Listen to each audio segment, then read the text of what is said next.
नमः संस्कृताय। संस्कृत सिंधुजा क्लासेस में आप सभी लोगों का हार्दिक स्वागत एवं अभिनंदन है। आज हम बाबूराम सक्सेना से प्रथम सोपान वर्ण विचार लेकर के आए हैं। तो चलिए देखते हैं, सभी लोग वर्ण विचार पर अध्ययन कर लेते हैं। शुरू से शुरू करते हैं हम लोग। अक्षरशः जो है एक एक लाइन पढ़ेंगे। संस्कृत शब्द का अर्थ है संस्कार की हुई, परमार्जित, शुद्ध, संप्रति। इस शब्द से आर्यों का साहित्यिक भाषा का बोध होता है। आप लोग देख सकते हैं, यहाँ से बाबूराम सक्सेना से टेट 2013 में पूछा गया था, संस्कृत शब्द का अर्थ पूछा था। तो जब बाबूराम सक्सेना से टेट में पूछा गया था और टीजीटी के पाठ्यक्रम में बाबूराम सक्सेना निर्धारित हैं, तो क्या नहीं पूछा जा सकता है? कुछ भी पूछा जा सकता है बाबूराम सक्सेना से।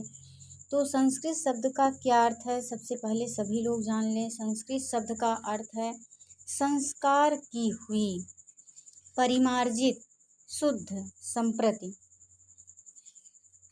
और ये पहले आर्यों की क्या भाषा, साहित्यिक भाषा क्या थी?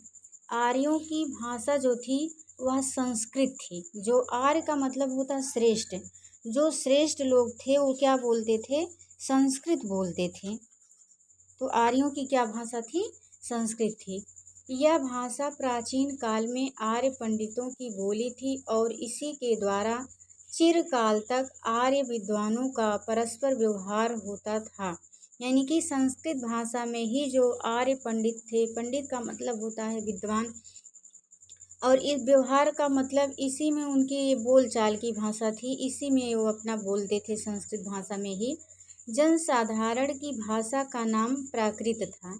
जैसे जो मतलब आम लोग थे वो क्या बोलते थे? प्राकृत बोलते थे। जैसे आधुनिक समय में ले लीजिए, जो पढ़े लिखे लोग हैं, संभ्रांत परिवार से हैं, वो खड़ी हिंदी में बोलते हैं, और जो लोग गांव में हैं, नहीं पढ़े लिखे हैं, तो वो क्या बोलते हैं? भोजपुरी बोलते हैं। उसी तरीके से उस समय में जो आर्य लोग पंडित थे वो संस्कृत में बोलते थे, और जो साधारण लोग थे वो प्राकृत भाषा में बोलते थे।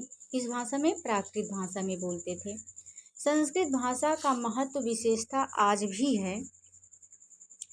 संस्कृत भाषा का महत्व जो है आज भी है, क्योंकि आर्य सभ्यता के द्योतक अधिकांश ग्रंथ इसी में हैं और इसके ज्ञान से उन तक पहुँच हो सकती है। किसके ज्ञान से? संस्कृत के ज्ञान से उन तक पहुँच हो सकती है। व्याकरण शब्द का अर्थ है किसी वस्तु के टुकड़े टुकड़े करके उसका ठीक स्वरूप दिखाना। व्याकरण शब्द का अर्थ महत्वपूर्ण है, सभी लोग इसको याद कर लीजिएगा। तो व्याकरण शब्द का क्या अर्थ है? किसी वस्तु के टुकड़े टुकड़े करके उसका ठीक स्वरूप दिखाना।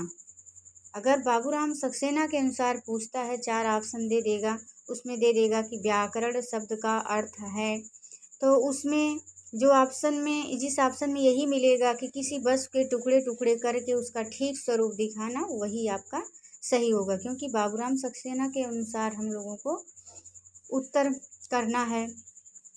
यह शब्द भाषा के संबंध में ही अधिक प्रयोग में आता है। जो यह शब्द है यह भाषा के संबंध में ही अधिक प्रयोग में आता है। यदि देखा जाए तो प्रत्येक भाषा वाक्यों का समूह है। प्रत्येक भाषा किसका समूह है? वाक्यों का समूह है। वाक्य कोई बड़े होते हैं, कोई छोटे। बड़े वाक्य बहुधा छोटे वाक्यों के सुसंबद्ध समूह होते हैं। वस्तुतः वाक्य भाषा का आधार है। भाषा का आधार क्या माना गया है? वाक्य माना गया है। वाक्य शब्दों का समूह होता है। प्रत्येक शब्द में कई वर्ण होते हैं जिनको अक्षर भी कहते हैं। अक्षर शब्द का अर्थ है अविनाशी, जिसका कभी नाश ना हो, यानी कि ना क्षरत इति अक्षरा, जिसका कभी क्षरण ना हो, नाश ना हो, वही अक्षर होता है। वर्ण को यह नाम इसलिए दिया जाता है क्योंकि प्रत्येक वर्ण का नाद अविनिश्वर है।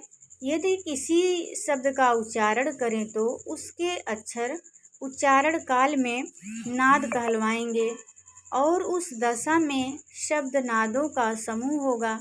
और इस नाद समूह को शब्द भी इसलिए कहते हैं क्योंकि नाद शब्द और ध्वनि का प्रायः एक ही अर्थ होता है।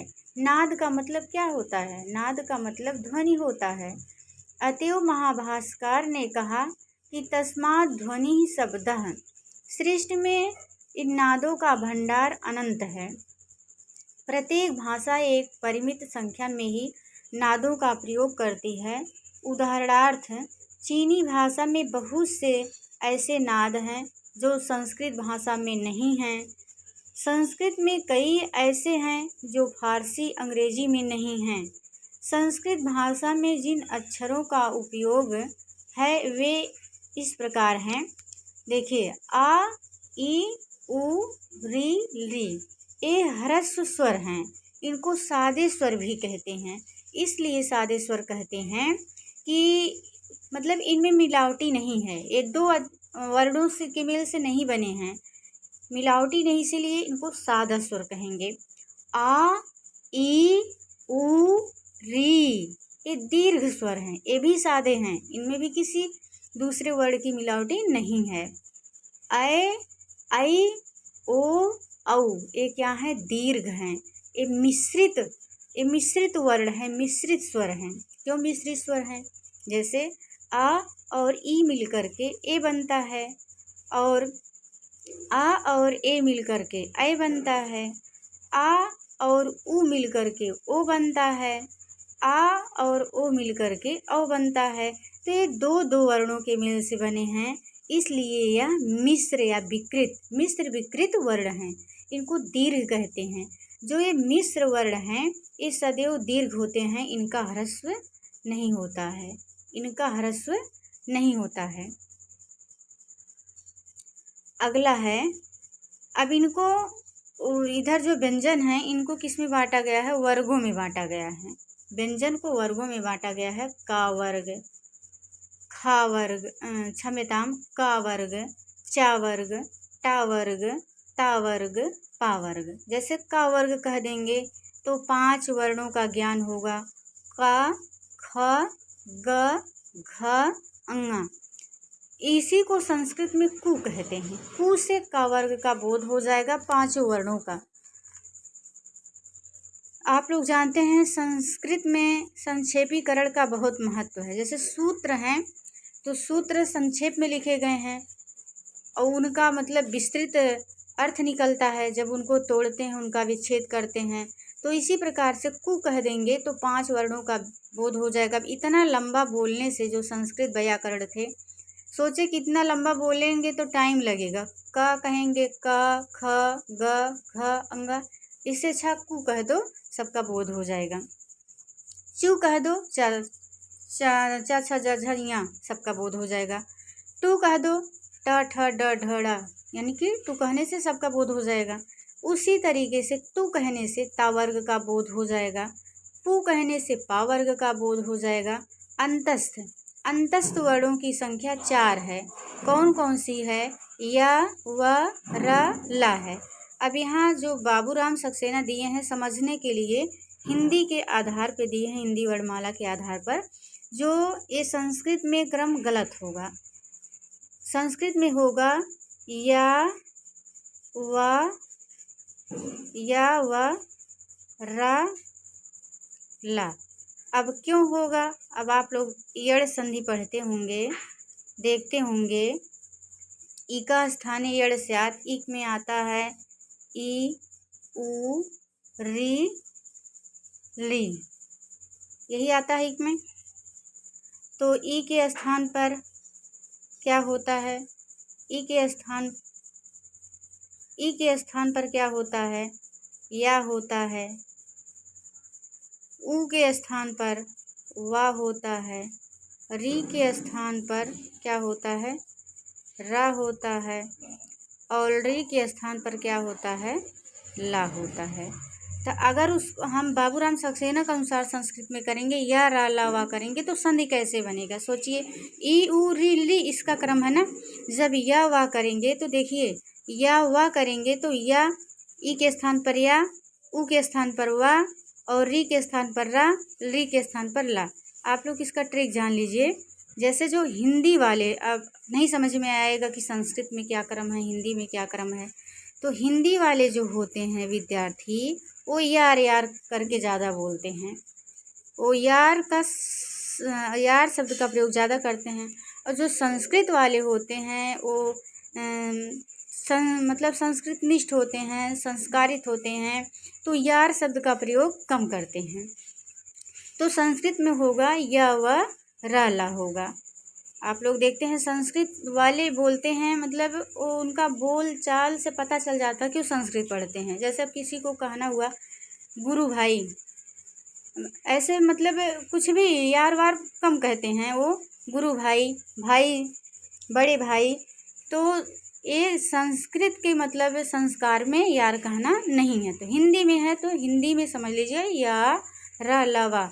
अब ये केवल समझने के लिए आप लोगों को बता रहे हैं। अब ये मत कहिएगा संस्कृत वाले भी यार बोलते हैं, अपवाद स्वरूप। तो ये समझने के लिए केवल कह रहे हैं। आजकल कौन क्या बोलता है वो मायने नहीं रखता है, कोई कुछ भी बोलता है, तो समझने के लिए कह रहे हैं। तो देखिए अंतस्थ में क्या क्या आता है, या व रा ला आता है। फिर ऊष्म वर्ण, ऊष्म वर्ण में भी 4 वर्ड आते हैं, श, श, स, ह। तो तीनों सा और ह ऊष्म वर्ण में आते हैं। अनुस्वार, अनुनासिक, विसर्ग, ये बाबूराम सक्सेना के अनुसार जो है वर्णों का भेद किया गया है, वर्णों को, अक्षरों को बांटा गया है बाबूराम सक्सेना के अनुसार। अब संस्कृत में पूछता है अयोगवाह वर्णों की संख्या कितनी है? तो अयोगवाह वर्णों की संख्या संस्कृत में कहीं कहीं 4 मिलती है, कहीं कहीं 5 मिलती है। लेकिन अब इसमें देखिए बाबूराम सक्सेना के अनुसार अगर जोड़ते हैं हम लोग, तो देखिए अनुस्वार, अनुनासिक, विसर्ग 3 हो गया, उपधमानी हो गया, जिह्वा मूली हो गया, जिह्वा मूली हो गया, इसको समझ लीजिए। उपधमानी हो गया, उपधमानी, उपधमानी हो गया, जिह्वा मूली हो गया, 3 ए हो गया, 2 ए हो गया, तो इस हिसाब से 5 हो गया। जब विसर्ग को नहीं इसमें काउंट करेंगे तो 4 होगा। अनुस्वार, अनुनासिक, जिह्वा मूली, उपधमानी, ये अयोगवाह वर्णों की संख्या है। अगर इस तरह से गिनेंगे अनुस्वार, अनुनासिक, विसर्ग, जिह्वा मूली, उपधमानी, तो अयोगवाह वर्णों की संख्या कितनी हो जाएगी? 5 हो जाएगी। पाणिनि ने इन्हीं अक्षरों को इस क्रम में बांधा है, अ, ई, उ, ड़, ऋ, लृ, क, ए, उ, ङ, ऐ, औ, च, ह, य, व, र, ट, ल, ड़, ञ, म, ङ, ळ, न, म, झ, भ, ञ, घ, ढ, ध, श, ज, ब, ग, ड, द, श, ख, फ, छ, ठ, थ, च, ट, त, व, क, प, य, श, श, स, र, ह, ल। तो ये है माहेश्वर सूत्रों की संख्या। ये महर्षि पाणिनि ने इनको बांटा है, 14 सूत्रों में बांटा है। ये 14 सूत्र माहेश्वर कहलाते हैं क्योंकि पाणिनि को महेश्वर की कृपा से प्राप्त हुए थे। अब माहेश्वर में कौन सा प्रत्यय है? अड़ प्रत्यय है। महेश्वर से माहेश्वर बना है, तो माहेश्वर में क्या है? अड़ प्रत्यय है। ऐसा ये 14 सूत्र माहेश्वर कहलाते हैं क्योंकि पाणिनि को महेश्वर की कृपा से प्राप्त हुए थे। ऐसा संप्रदाय है, यानी कि ऐसा, यहाँ संप्रदाय से गलत लग रहा है, कुछ और होना चाहिए कोई शब्द। ऐसा मानना है कि मतलब ऐसा माना जाता है कि महर्षि पाणिनि जो थे प्रारंभ में वो मूर्ख थे, उनको कुछ आता नहीं था। तो उन्होंने मतलब भगवान शंकर की घोर तपस्या की, और भगवान शंकर जब उनकी तपस्या से प्रसन्न हुए तो उन्होंने अपना डमरू बजाया। डमरू बजाया तो डमरू की जो ध्वनि निकली उसे उन्होंने निबद्ध कर लिया 14 सूत्रों में। अब जो जैसा जहाँ देखता है उसको वैसा दिखाई पड़ता है। जैसे जब हम लोग छोटे थे, बच्चे थे, जब जाते थे स्टेशन पर या लाइन के जो रेलवे लाइन जाती उसके पास से गुजरते थे, ट्रेन जाती थी, तो क्या कहते थे, ट्रेन क्या कह रही, छच्छा पैसा ले चल कलकत्ता, यही कहते थे ना। तो जो जैसा सोचता है उसको ऐसा दिखाई पड़ता है कोई चीज़। तो इनको क्या था, पाणिनि को, अब इनको संस्कृत में वर्णों का आविष्कार करना था, व्याकरण लिखना था, व्याकरण बनना था, तो वो दृष्टि दृष्टि देखे। अब हम लोग क्या है, उनका डमरू बजता, अब सामान्य ध्वनि समझते नहीं, निबद्ध कर पाते। तो उसी तरीके से अब इनको वो क्या सुनाई दिया, ये सूत्र हैं, उनको सूत्र समझ करके उन्होंने निबद्ध किया उस डमरू की ध्वनि को। तो इनको प्रत्याहार सूत्र भी कहते हैं। माहेश्वर सूत्र को क्या कहते हैं, प्रत्याहार सूत्र भी कहते हैं, क्योंकि इन्हीं से प्रत्याहारों का निर्माण होता है। इनके द्वारा इन सरलता से और सूक्ष्म रीति से अक्षरों का बोध हो जाता है। ऊपर के जो अक्षर हल हैं इत कहलाते हैं। अब जैसे देखिए इसमें प्रत्येक सूत्र का जो अंतिम वर्ण है वह इति है, और इत क्यों बनाया गया है, प्रत्याहार बनाने के लिए ही बनाया गया है। जैसे हम कहेंगे अड़ प्रत्याहार, तो अड़ प्रत्याहार में आ को लेंगे और इति संज्ञक जोड़ा है उसको लेंगे, तब उसमें जो है जो इति संज्ञक ड़ा है उसकी गिनती नहीं करेंगे। हम किसकी गिनती करेंगे, जो पहला अक्षर है उसको लेकर के उस गणना करेंगे। अ ई उ, अड़ प्रत्याहार में कितने वर्ड आए, 3 वर्ड आए, अ ई उ। और उसी तरीके से अगर अग प्रत्याहार कह देते हैं तो इसमें पहले सूत्र का आ ले लेंगे, दूसरे सूत्र का ले लेंगे जो इति संज्ञक है। अब यहाँ से गिनती करेंगे, अ ई उ री री, तो अग प्रत्याहार हो गया। तो इसीलिए क्या कहते हैं, इसको प्रत्याहार सूत्र भी कहते हैं। और उनके ऊपर के जो अक्षर हल हैं वो इत कहलाते हैं, जैसे ड़ क आदि। इनके द्वारा प्रत्याहार बनते हैं। पूर्व के किसी सूत्र का कोई वर्ण लेकर के उसको यदि आगे की किसी इत के पूर्व जोड़ देते हैं तो प्रत्याहार बनेगा। वह उस पूर्व वर्ण का तथा उसके और इत के बीच सभी वर्णों का इत को छोड़ करके और बीच के जो सभी वर्ण हैं उनका बोध कराएगा। जैसे आदिर अंतेन सहेता, ये प्रत्याहार संज्ञा करने वाला सूत्र है, आदिर अंतेन सहेता। अब पूछा जा सकता है आदिर अंतेन सहेता। अब इसमें देखिए नीचे जो ये सूत्र दिया है एक नंबर 1 का, ये तो आप लोगों को बता चुके हैं, पहले ही समझा चुके हैं। इधर कु चु टू तु उ उदित कहलाते हैं तथा अपने अपने वर्ग के वाचक होते हैं। जैसे कु से का वर्ग, चू से चा वर्ग, टू से टा वर्ग, ये आप लोग पढ़ चुके हैं। अब प्रत्याहार भी सभी को बनाना आ रहा होगा, मुझे विश्वास है। अब अग प्रत्याहार देखिए, अग प्रत्याहार में क्या क्या आ रहा है, यहाँ देखिए बना के दिखाए हैं बाबूराम सक्सेना जी। अग में अ ई उ री का बोध होता है। सल में स श स ह का बोध होता है। यद्यपि प्रत्याहार की इस विधि के अनुसार यद्यपि प्रत्याहार की इस विधि के अनुसार उनकी संख्या सहस्त्रों हो सकती है, तथापि प्रत्याहार 43 ही है। बहुत बहुत महत्वपूर्ण प्रश्न है। बाबूराम सक्सेना के अनुसार प्रत्याहारों की संख्या कितनी है, 43। ये जो है रा प्रत्याहार भी गिने हैं, इसलिए 43 प्रत्याहार हैं। तो सभी लोग दिमाग में बैठा लीजिए, अगर टीजीटी में पूछता है प्रत्याहारों की संख्या कितनी है, 43 है। अगर लघु सिद्धांत कौमुदी के अनुसार पीजीटी में पूछता है तो कितना मारेंगे, 42।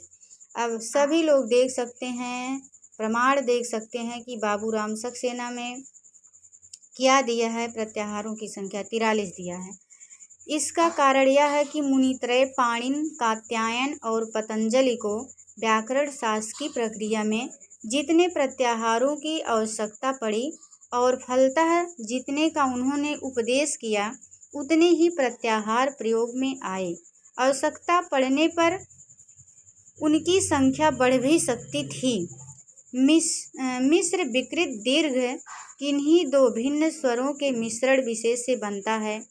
जैसे देखिए, ये भी आप लोगों को पहले ही बता चुके हैं, आ प्लस ई बराबर ए, आ प्लस उ बराबर ओ, यानी कि ये मिश्रित स्वर हैं। स्वर का अर्थ है ऐसा वर्ण। स्वर का क्या अर्थ है? स्वर का अर्थ है ऐसा वर्ण जिसका उच्चारण अपने आप हो सके, जिसको दूसरे वर्ण से मिलने की अपेक्षा ना हो, यानी कि इसका उच्चारण ये लंगड़ा नहीं होता है। और व्यंजन क्या होते हैं, वो लंगड़े होते हैं, उनको बैसाखी चाहिए स्वर की, बिना स्वर के उच्चारित नहीं हो सकते हैं व्यंजन। और स्वर क्या हैं, ये अपने आप में पूर्ण हैं, इनको किसी की ज़रूरत नहीं होती है, बैसाखी की ज़रूरत नहीं होती है, खुद चल फिर सकते हैं स्वर। स्वर का अर्थ है ऐसा वर्ण जिसका उच्चारण अपने आप हो सके, जिसको दूसरे वर्ण से मिलने की अपेक्षा ना हो। ऐसे वर्ण जिसका बिना किसी दूसरे वर्ण के अर्थात स्वर से मिले हुए उच्चारण नहीं हो सकता, व्यंजन कहलाते हैं। ऊपर का से लेकर हा तक सारे वर्ण व्यंजन है। अभी जो उसके पहले आप लोग देखे हैं, यहाँ देखिए, का से लेकर के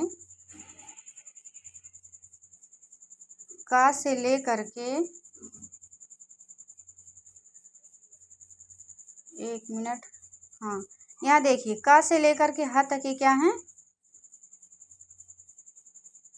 का से यहाँ से लेकर के यहाँ तक क्या है, व्यंजन है। ये सभी क्या हैं, व्यंजन हैं।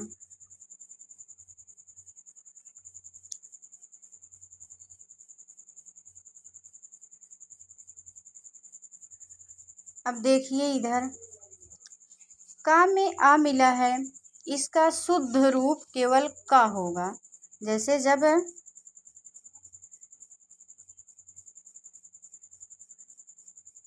का लिखेंगे शुद्ध रूप तो ऐसे लिखेंगे, अब जब का ऐसे लिखेंगे तो इसमें जो है आ मिला है, इसमें आ मिला है, इसको कहेंगे का, इसको क्या कहेंगे, क, यानी कि इसमें आ नहीं बोलेंगे। एक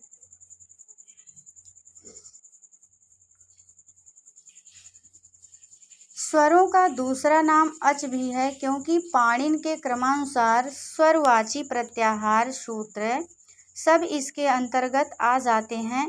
प्रथम सूत्र का प्रथम अक्षर आ और चतुर्थ सूत्र का अंतिम अक्षर चा, यानी कि जो स्वरों का वर्णन है माहेश्वर सूत्र में, पहले सूत्र से लेकर के चौथे सूत्र तक सभी स्वर आ जाते हैं। अब प्रश्न ये भी बन सकता है कि संस्कृत वर्णमाला में स्वरों का उल्लेख है या स्वरों का वर्णन है, मतलब 1 से 4 दे देगा, 1 से 5 दे देगा, 4 से 6, कुछ भी दे देता है ऑप्शन में, तो जिसमें आपका 1 से 4 रहेगा वही आपका सही होगा।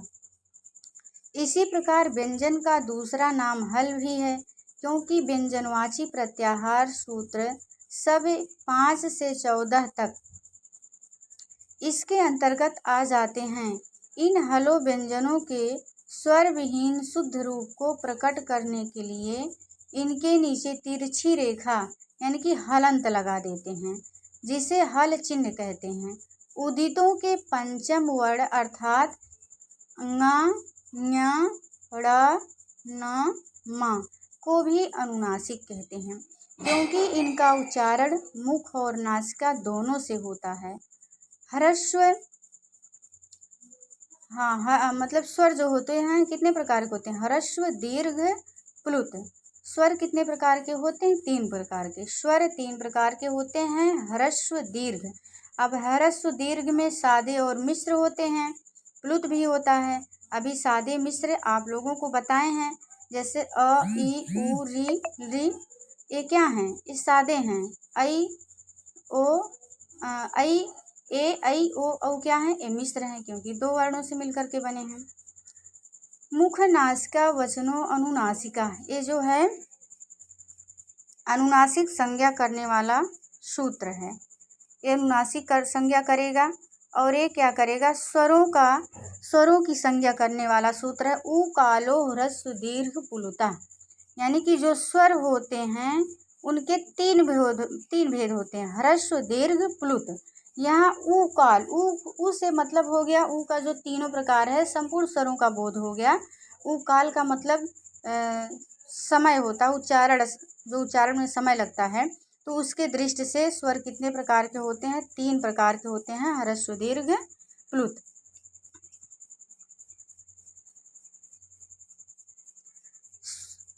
स्वर के उच्चारण में यदि 1 मात्रा समय लगे तो वह ह्रस्व, जैसे अ।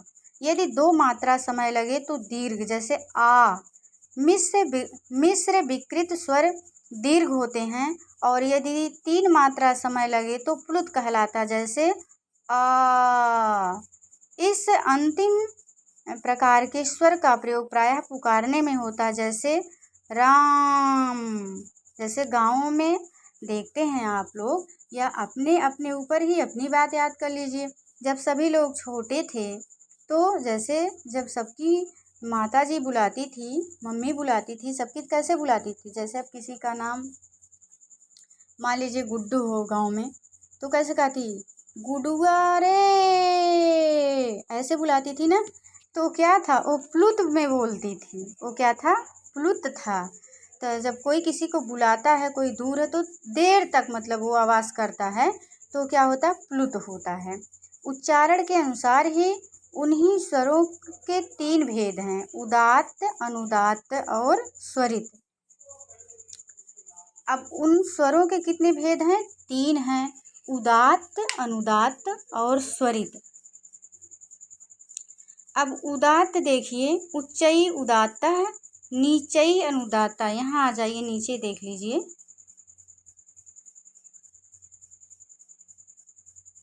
यहाँ उच्चई उदात्ता, नीचई अनुदात्ता, समाहार स्वरिता।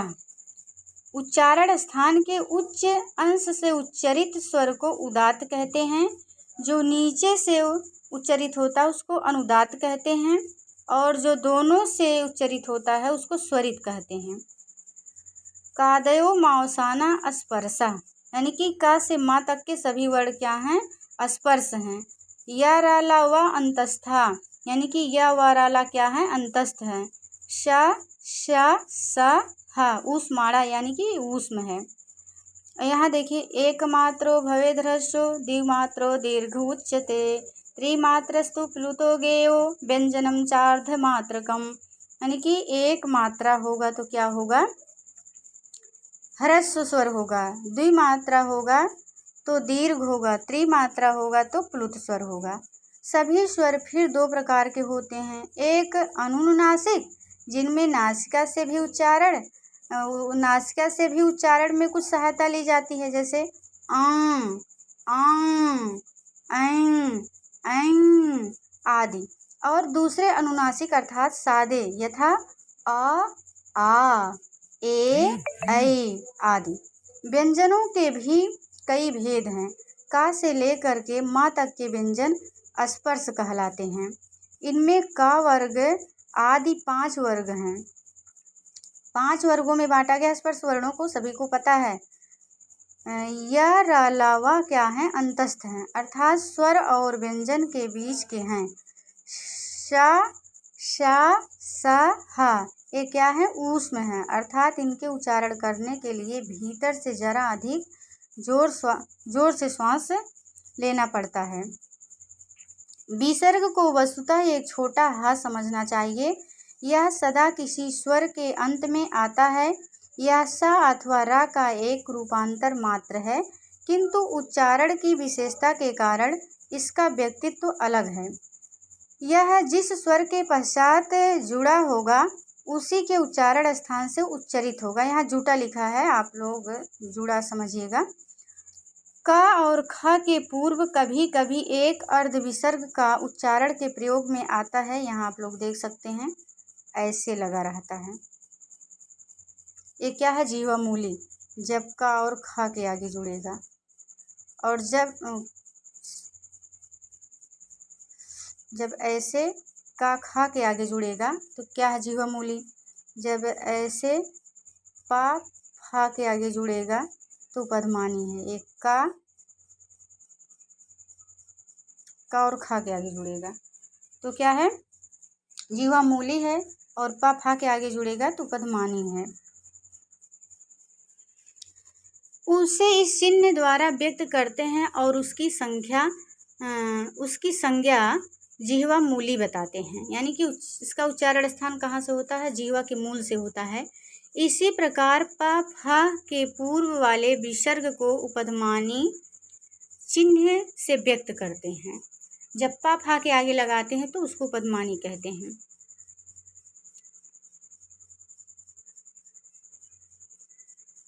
आगे चलिए सभी लोग। अनुस्वार यदि पंचवर्गीय अक्षरों के पूर्व आवे तो उसका उच्चारण उस वर्ग के पंचम अक्षर सा होता है। यदि अन्यत्र आवे तो उसका एक विभिन्न ही केवल नासिका के उच्चारण होता है। इसका कारण इसका व्यक्तित्व भी अलग है।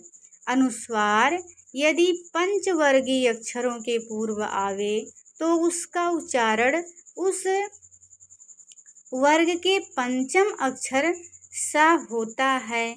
यदि अन्यत्र आवे तो उसका एक विभिन्न ही केवल नासिका से उच्चारण होता है। इस कारण इसका व्यक्तित्व भी अलग है। व्यंजनों का एक भेद अल प्राण और महाप्राण भी किया जाता है। जिनके उच्चारण में कम श्वास की आवश्यकता होती है वे अल प्राण, और जिनमें अधिक की वे महाप्राण होते हैं। वर्गों के प्रथम, तृतीय और पंचम वर्ण अंतस्थ अल्पप्राण हैं।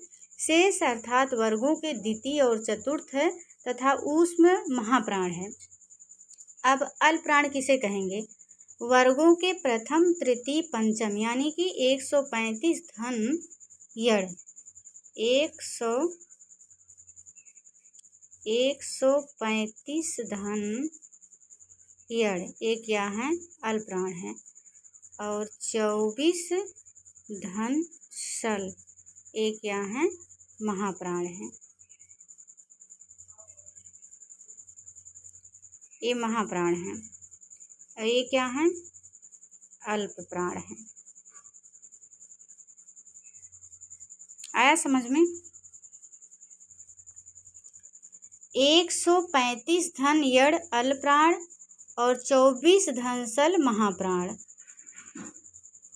उच्चारण करने का उपाय यह है कि अंदर से आती हुई श्वास को स्वच्छंदता से ना निकालकर उसे मुख के अवयव विशेषों से तथा नासिका से विकृत करके निकाला जाए। इस विकार के उत्पन्न करने में नासिका तथा मुख के भाग प्रयोग में आते हैं। विकार के कारण ही नादों में भेद पड़ जाता है। जिन जिन अवयवों के विकार उत्पन्न किया जाता है उनको नादों का स्थान कहते हैं। जैसे हमारे वर्णों के स्थान इस प्रकार हैं। जैसे अ, आ विसर्ग और का वर्ग का उच्चारण स्थान कंठ है। ई, या चा वर्ग का उच्चारण स्थान क्या है? तालु है। री, रा टा वर्ग का उच्चारण स्थान और मूर्धन्य सा का उच्चारण स्थान क्या है? मूर्धा है। ली, ल टा वर्ग और दंत सा का उच्चारण स्थान क्या है? जिसे हम लोग छोटा सा कहते हैं, दंत है।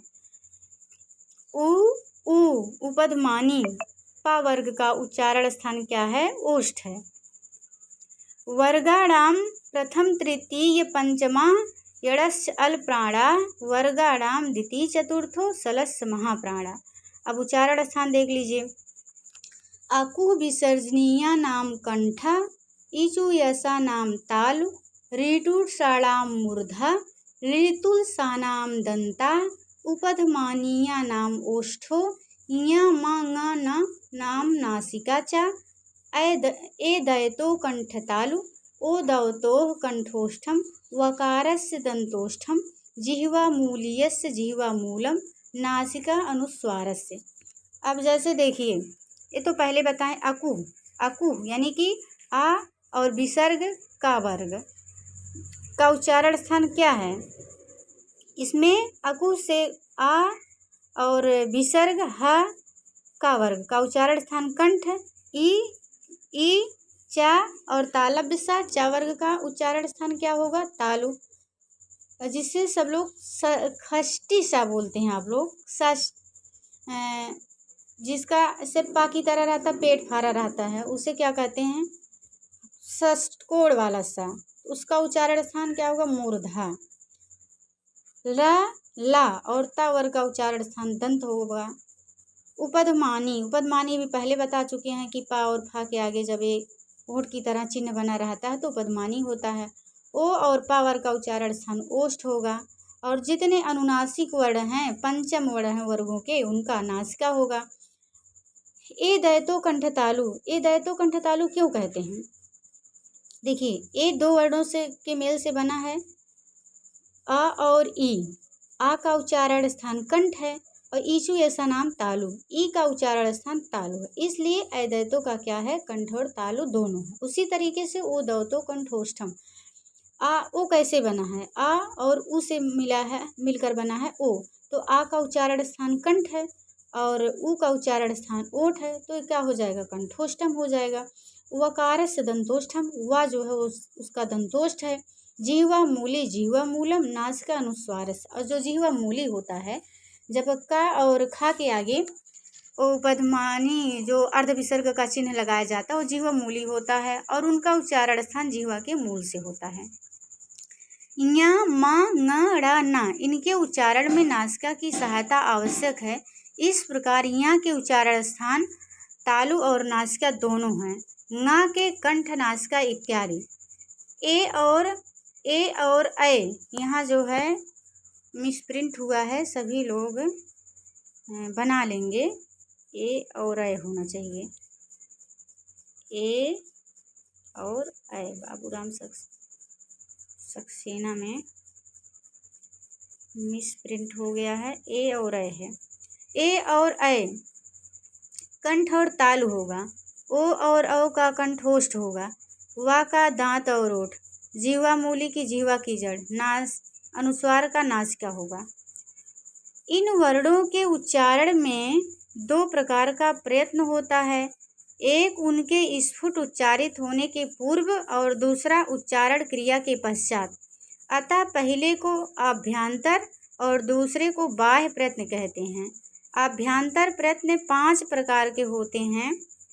अभ्यांतर प्रयत्न कितने प्रकार के होते हैं, 5। अब प्रश्न पूछा जा सकता है टीजीटी में कि अभ्यांतर प्रयत्न की संख्या होती है 4, 5, 6, 11 दे देगा, तो कितना होती है, 5 होती है। स्पृष्ट, ईषद स्पृष्ट, ईषद विवृत, विवृत और समृत। इसमें जो स्पर्श वर्ण होते हैं उनको स्पृष्ट कहते हैं, उनका स्पृष्ट प्रयत्न होता है। अंतस्थ होते हैं जो या वाराला, उनका ईषद स्पृष्ट होता है। और जो ऊष्म वर्ण होते हैं तीनों साहा, उनका ईषद विवृत होता है। और जो स्वर होते हैं सभी स्वरों का विवृत होता है। केवल ह्रस्व आ का सिद्ध प्रयोग रूप में समृत होता है, अन्यथा तो अन्य स्वरों की भांति उसका भी विवृत होता है। जब सिद्ध प्रयोग करेंगे तो उसका क्या होगा, आ का समृत होगा, अन्यथा उसका भी सभी स्वरों की भांति विवृत हो जाएगा। बाह्य प्रयत्न 11 प्रकार के होते हैं। विवार, संवार, श्वास, नाद, घोष, अघोष, अल्प्राण, महाप्राण, उदात, अनुदात और स्वरित। इनमें वर्गों के प्रथम द्वितीय वर्ण तथा श, श, स, खर का विवार, श्वास, अघोष प्रयत्न होता है। यानी कि खर प्रत्याहार में जितने वर्ण आते हैं, यानी खर प्रत्याहार में कौन कौन से वर्ण आएगा, वर्गों का पहला और दूसरा वर्ण आएगा, तीनों सा आएंगे, उनको क्या कहेंगे, खर प्रत्याहार कहेंगे। खर प्रत्याहार का क्या होता है? बाह्य प्रयत्न बिबार श्वास अघोष होता है। खरो बिबारो श्वास अघोष, ऐसे याद कर लीजिए। शेष, शेष जो हस प्रत्याहार है, हस प्रत्याहार का क्या होता है? हसो समारो नादो घोषो, ऐसे बैठा लीजिए। तो हस का क्या होगा? संवार नाद घोष, यहाँ संवाद लिखा गया है, गलती से मिसप्रिंट हुआ है, तो आप लोग संवार समझिएगा, संवार नाद घोष होता है। अल्पप्राण और महाप्राण का निर्देश पहले किया जा चुका है, यानी कि अल्पप्राण क्या कहा गया था? 135 धन यड़ अल्पप्राण, 24 धन सल महाप्राण होता था, पहले बताया जा चुका है। उदात्त, अनुदात्त और स्वरित प्रयत्न केवल स्वरों का होता है। ये उदात्त अनुदात्त स्वरित भेद जो है केवल स्वरों का होता है। एक ही स्थान से निकलने वाले तथा एक ही अभ्यांतर प्रयत्न वाले वर्ण सवर्ण कहलाते हैं। सवर्ण किसे कहते हैं? तुल्यास प्रयत्नम सवर्णम, किसे कहते हैं? तुल्यास प्रयत्नम सवर्णम। एक ही स्थान से निकलने वाले तथा एक ही अभ्यांतर प्रयत्न वाले वर्ण सवर्ण कहलाते हैं। भिन्न वर्णों से उच्चारण किए हुए वर्ण परस्पर असवर्ण कहलाते हैं। री और री में उच्चारण स्थान का भेद रहने पर भी परस्पर सवर्णता रहती है। अब ये अपवाद है। अब री और री का, जैसे री का दंत है और ऋतु सारनाम मूर्धा, री का मूर्धा है। अब इनका उच्चारण स्थान समान नहीं है, फिर भी ये क्या है? सवर्णी कहलाते हैं। बाकी जो है जिनका उच्चारण स्थान अभ्यांतर प्रयत्न समान होगा वही सवर्णी कहलाएंगे। ऊपर वर्णों के उच्चारण के स्थान संस्कृत व्याकरणों के अनुसार दिए गए हैं। आजकल किसी वर्ण के उच्चारण में भेद पड़ गया है। यथा री का उच्चारण हम लोग शुद्ध नहीं करते हैं, कोई री करते हैं, कोई रु, और जो मूर्धन्य सा होता है उसका उच्चारण स्थान तालु के सबसे ऊपर के भाग से होना चाहिए, किंतु बहुधा लोग इसे श की तरह बोलते हैं और कोई खा की तरह। ली का उच्चारण स्थान तो साहित्यिक संस्कृत के समय में ही लुप्त प्राय हो गया था। अब देखिए, जैसे जो तीनों सा हैं, तीनों का उच्चारण स्थान अलग अलग है, लेकिन अज्ञानतावश हम लोग क्या बोल देते हैं? एक ही उच्चारण स्थान से तीनों का उच्चारण कर देते हैं, तीनों सा का, लेकिन ये गलत है, बहुत गलत है। संस्कृत वालों को तो ऐसा कभी नहीं करना चाहिए। संस्कृत वालों को जो है उसका उच्चारण स्थान उसी को मतलब ध्यान देना चाहिए, ध्यान पूर्वक करना चाहिए। जैसे आप लोग अभी पढ़े हो ईचू यसा नाम तालु, जैसे हम कहते हैं च छ ज झ, तो इसे शा जो बड़ा सा हम लोग कहते हैं तालव्य सा, जैसे चा का उच्चारण जहाँ से करते हैं वहीं से उसका उच्चारण करिए। ईचू ऐसा नाम तालु च छ शा। और उसी तरीके से ऋतु सारनाम मूर्धा जो षष्ठकोण वाला सा होता है, जिसको हम लोग कहते हैं मूर्धन्य सा, उसका मूर्धा है। जैसे ऋतु सारनाम जैसे कहते हैं टा टा शा टा शा, ऐसे ही करना चाहिए। और दंती सा जैसे ता त थ ला सा। अब देखिए उच्चारण से पता चल जाए, ताकि आप उच्चारण करो तो सुनने वाले को पता चल जाए। कभी आप स्कूल में जाएंगे, कॉलेज में पढ़ाएंगे बच्चों को, जब बोलेंगे बोल करके लिखाएंगे, जब आपको खुद नहीं पता रहेगा कैसे उच्चारण करें तो बच्चा कंफ्यूज हो जाएगा, वो गलत लिखेगा, क्योंकि दंती सा की तरह ही तीनों सा बोल देंगे। अब वो समझ नहीं पाएगा कि हाँ तालव्य सा रहेगा कि मूर्धन्य सा रहेगा कि दंत सा रहेगा। जैसे आप लोग चा का उच्चारण करते हो वैसे तालव्य सा का उच्चारण वहाँ से करो, और जैसे टा का जहाँ से उच्चारण करते हो वैसे वहाँ से मूर्धन्य सा का उच्चारण करो, और जहाँ से ता का उच्चारण करते हो वहाँ से दंती सा का उच्चारण करो। ये नियम है। वर्णमाला में हा के उपरांत बहुधा छ त्र ज्ञ देने की रीति है, किंतु ये शुद्ध वर्ण नहीं है, ये दो वर्णों के मेल से बने हैं। अब बाबूराम सक्सेना में दिया, देखिए, इफ कंपटीशन की परीक्षाओं में बहुत पूछता है कि जो ये छ है किन किन वर्णों से मिलकर के बना है, तो किससे किससे मिलकर बना है, किससे बना है, का और सा से। बहुत पूछता है बीएड के एंट्रेंस में, और जो भी वनडे एग्जाम है पूछता है कि छ किन किन वर्णों से मिलकर बना है। इसको भी देखिए। अब हम लोग क्या कहते हैं, छ, ये जो उच्चारण स्थान गलत है, छतरी वाले छ की तरह हम लोग उच्चारण कर देते हैं, बिल्कुल गलत है। अब जैसे मूर्धन्य श है और का है, तो दोनों मिला करके बोलिए। जब जैसे कक्षा कहते हैं, अब ऐसे अगर छतरी वाला छ लिख देंगे तो उसको क्या पढ़ेंगे, कक्षा, ये गलत है। जब कक्षा पढ़िए तो उसको पढ़िए कक्षा। इसमें शा का भी याद है, का भी उच्चारण करिए और मूर्धन्य शा का भी उच्चारण करिए, कक्षा से। उसी तरीके से त्र है, ता प्लस रा मिलकर के त्र बना है। ज्ञा है, ज्ञा दो वर्णों के मेल से बना है, ज और या, तो हम लोग ज्ञा पढ़ते हैं, ज्ञा, वो भी गलत है। अगर सही पढ़ें तो ज्या, क्या पढ़ें, ज्या। लेकिन ज्या बहुत कम लोग बोलते हैं, ज्ञा ही बोलते हैं। अभी जाएंगे कहीं, जो लोग नहीं जान रहे हैं उनके सामने बोल देंगे आप लोग, कहीं बच्चों को पढ़ाने गए, बच्चों को जानकारी नहीं है, कहेंगे ज्या, कहेंगे गुरुजी को आ ही नहीं रहा, क्योंकि उनको पता नहीं है कि इसका शुद्ध उच्चारण क्या किया जाएगा। तो मेरी कोशिश है, सभी लोगों से गुजारिश है, जितने संस्कृत वाले हैं सभी उच्चारण शुद्ध करें। जैसे कक्षा, फिर ज्या, श्या बोलें। इस कारण इनको वर्णमाला में सम्मिलित करना भूल है।